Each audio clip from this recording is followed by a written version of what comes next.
last weekend, Juneteenth. Yes, Juneteenth was on Wednesday, but yeah.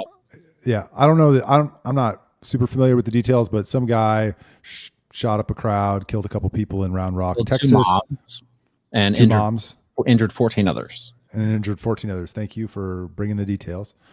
And they couldn't find him for a while, so the Round Rock police announced that they arrested the suspect. And Abbott retweets this announcement and says, "I support the death penalty. I hope punishment is severe and swift," something to that extent. I'll share the screen. I'll show it, but go on. Perfect. Well, in light of his recent pardon of Daniel Perry. So CBS Austin says, developing suspect arrested in Round Rock Juneteenth shooting that killed 2 and injured 14, according to victim's family. According to a victim's family. It's a weird source for that. Yeah. But Greg Abbott says, this is excellent. I hope he gets swift and severe justice. I support the death penalty. And he's kind of tweeting a little bit like Jordan Peterson tweets, like in haikus. It's weird. Yeah. Everybody seems to be doing that now. I don't know if it's about engagement or what, but I mean, I think it's a little premature. Like, one, how many times have you arrested the wrong suspect? Like, I mean, who knows if this is even the guy? But two, I mean, I personally don't support the death penalty for really any reason. But it is interesting given the whole Daniel Perry thing when he was actually convicted by a jury of his peers.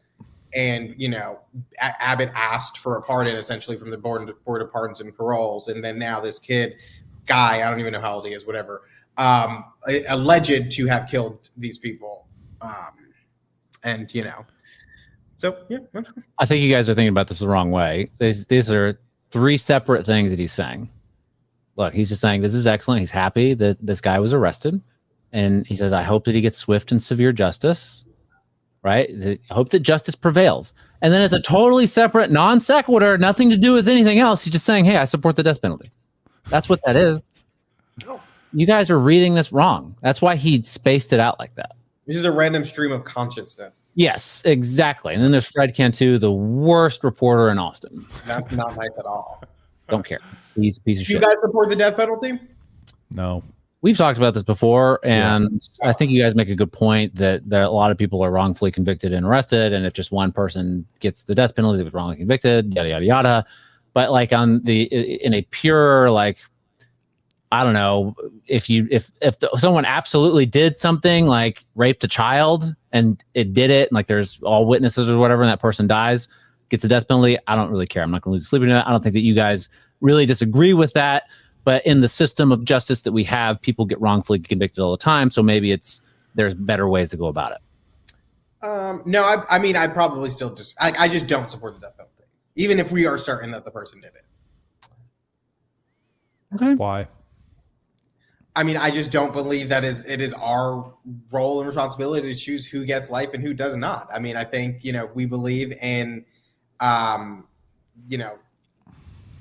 the life and the pursuit of happiness. I look at it as, I wouldn't equate it to abortion, especially if we know that the person actually did it. I would not equate the two together, but I'm generally pro-life. And so I don't support taking the life of another, even if we know that they did it. That is just not, I would never want to be tasked with that responsibility. And I don't necessarily know that another human being who is also, with their own faults should be tasked with that responsibility. So it seems like that logic would apply to all wars as well. I mean, you don't ever see me out there charging for No war. one is saying that you do that, Charles. I'm just saying that logic would apply. I think, maybe I'm wrong. Maybe I'm not thinking about it correctly. It seems like that logic would apply to all wars. It could and it couldn't. And the reason I say that is because, I mean, the goal of war is conquer, not necessarily kill. Kill comes because you are trying to conquer. And so that's like it's saying if somebody broke into my house and I'm fighting for my house or fighting for my apartment and I kill them, like I think that's different than if I choose to take someone's life because of something they allegedly or did do to another. And I'm not trying to like battle for survival. Yeah. So you're saying you support death in service of a higher principle, like justice. Who, me? Yeah. No. Well, he's saying he supports it in the sense and for conquering. He wants to conquer other nations, and if people that's what I heard. No. I'm saying that that death isn't the goal there. If you said I'm going to go to this nation to kill everybody, that's a different story. If you say I'm going to take it over, and in the course of that they choose to fight rather than submit, and then they die, that's a different story. Now, if someone's breaking into my house and I'm fighting for my life, I also support using lethal force to protect myself rather than be killed.